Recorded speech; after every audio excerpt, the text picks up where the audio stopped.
This is another video from Stand-Up Comedy, your host and MC. A video archive from 40 plus years of live stage comedy from the famous and not so famous. Here's your host and MC, Scott Edwards. Hi, and welcome to another great video from the Laughs Unlimited archives. This one hails back from the early 80s, where a very talented comedian, Paula Poundstone, is live on stage. I know you'll enjoy it. She's very, very funny and very strange and kind of unique. In this particular video, which was shot, again, in the early 80s and at the club camera, so the quality's not great, but the material is wonderful.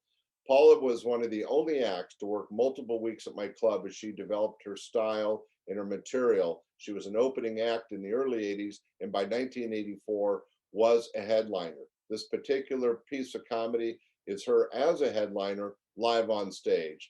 Hey, let's get to it. Ladies and gentlemen, Paula Poundstone.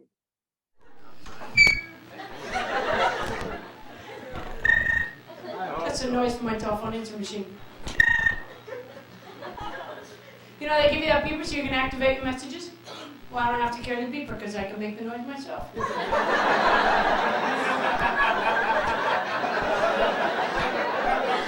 Works with people too. I just walk up to them and go, they go, your mom called.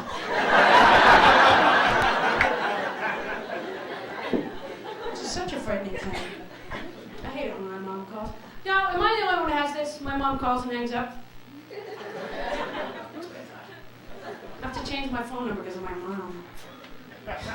And you tell people not to give your parents your number and they don't believe you. That's one of the problems. I hate my whole fucking family. Have I mentioned that? Just suck right across the board. I hate them so much that it feels good just saying it right to you people and I hardly even know you. Because they are wretched, hideous people. They are. My mom's one of those angry moms who used to get mad at absolutely everything. One time as a kid, I knocked a Flintstones glass off the kitchen table. She said, well, damn it, we can't have nice things. She has an emotional range of two things. She's either pissed or she's trying to get you to feel bad for her. Those are her two areas. She told me one time when I was little, she said that this was how she learned how to swim. She said someone took her out in a boat in the middle of a lake and threw her off the boat.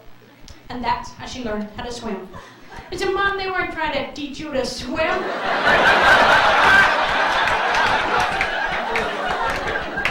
guess when they shot at her, they were trying to teach her to deflect bullets. She's dense, that's her problem. My parents live in Massachusetts, which is why I live in California. Because there's no more land west of here. If they ever move over so much as one state, I'm getting in a boat and shoving equidistant offshore. Because we need that space to keep us close. But they did do a scary thing recently. They bought a Winnebago. Which is so terrifying, because that means they could pull up in front of my house any day now. And just live there. I tell you what, they're not getting any water and they're not plugging anything in. You should have thought of that a long time ago. I tried to tell them. I said, you guys, I'm starting to hate you. My mom does a weird thing. She calls me up to tell me things that my dad does that make her mad. Have your parents reached this phase? This is the specific purpose of the call. I don't even, first of all, I don't care because I hate them. But second of all, I don't even understand the things that make her mad. She'll call up and say stuff like, I don't know, for example, my dad has a garden in the back. So she'll call up and go, comes in here that damn zucchini.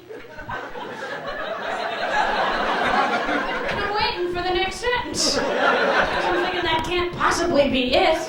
No, comes in with the zucchini and what? Hits you with it, rubs it on the wall, something? But no, that's actually what she's mad about. Comes in here that damn zucchini. I try to seem upset just to be supportive. I go, oh! Does he come right in with his, oh!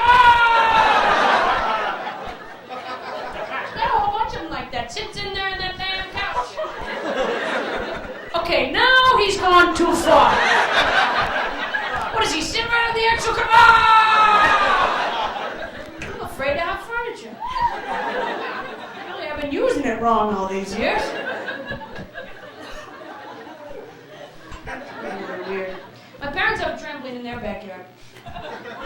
It's a true thing. The last time I visited them, I said, I'm gonna go out and jump for a minute. And he said, honey, be careful, the trampoline is on a slant. So I said, why is it on a slant? Because this was during a phase when I was trying to understand them. It's over with now, I've kicked that habit. But they said, and they actually said, I swear to you this is true, they said to discourage the neighborhood kids.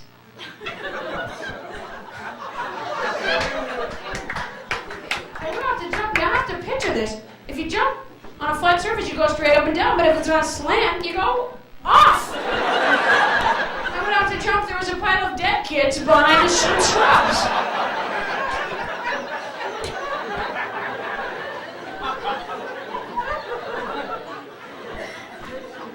It's terrifying, my mother's terrifying, she's nuts, she's really gone over the edge at this point.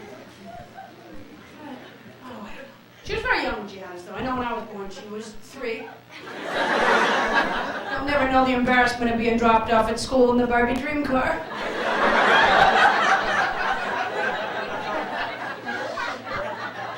Not that I could ever have kids. I'm sure it's difficult raising children, you know. I'm sure. Like she sucked at it particularly, but I'm sure that it is difficult. Do you guys have kids?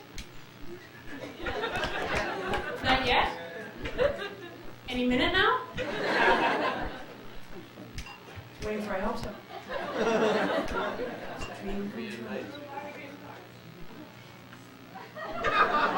You just said no Barbie dream cars. Well, there's an active political movement. Barbie can fucking walk as far as you're concerned. She's gonna keep those plastic legs in shape. Let's get out of here. Let's all go someplace, all of us all at once. Like a 7-Eleven. Just act like it's a complete coincidence you're just having a rush. We don't even know each other, we're just looking at some frozen foods. Then one at a time, each go up and buy a Slim Jim. It would really screw up their inventory. Next week on like Saturday night, big old truckload of Slim Jims be coming in.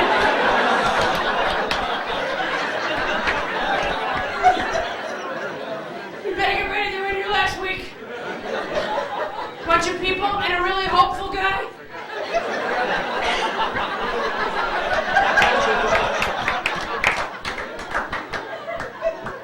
I love 7-Elevens because most of them sell Pop-Tarts. It's become a very important part of my life. I've been on a Pop-Tart binge. 2 weeks ago, I ate 20 boxes of Pop-Tarts in 2 weeks. It's a fact. As far as I can tell, it's a chemical shortage. You know, I think it could be maybe a riboflavin problem. Because that's in there, you know, I read the package. I always read before I dine. It says it right on the side. I love how they list the ingredients. They always put the real obvious stuff like sugar, flour, and then they get to a point where they just put parentheses and say may contain one or more of the following. Kind of defeats the purpose of listing the ingredients, doesn't it? Like may contain, then again may not. Go ahead, have a little bite and see. And the things I always put in there, it's what is it, vegetable shortening, animal fat, or lard. And you have no idea which one it's going to be. I think that is so exciting. I always feel like, hope it's lard.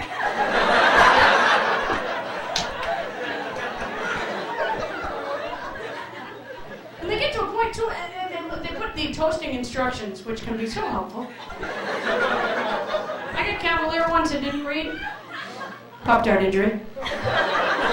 Honest to God, I was toasting in an oven and I went to flip my tart.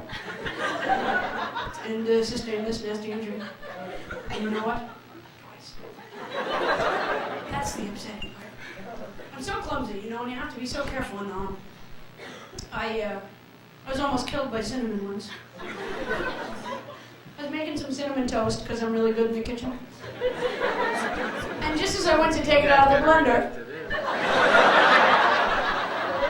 okay, that part I lied about. But I was making cinnamon toast, and I accidentally inhaled some cinnamon.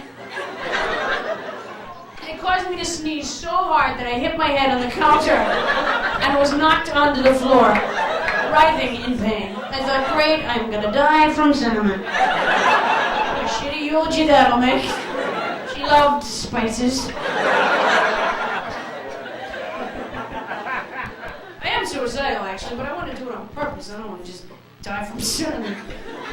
I went home the other night, stood up on my couch, tied the cord from my curtain around my neck, jumped off the couch, and the curtain's open.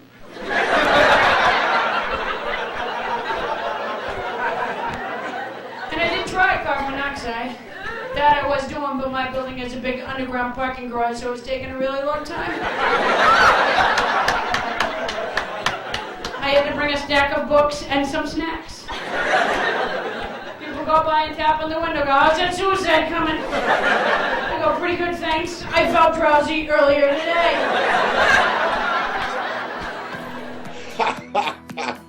I hope you enjoyed that set by Paula Poundstone. She is definitely a unique young lady. She was a real lot of fun to work with back in the day. Thanks for joining us for this special video content from the archives. We'll see you on the next one. Bye.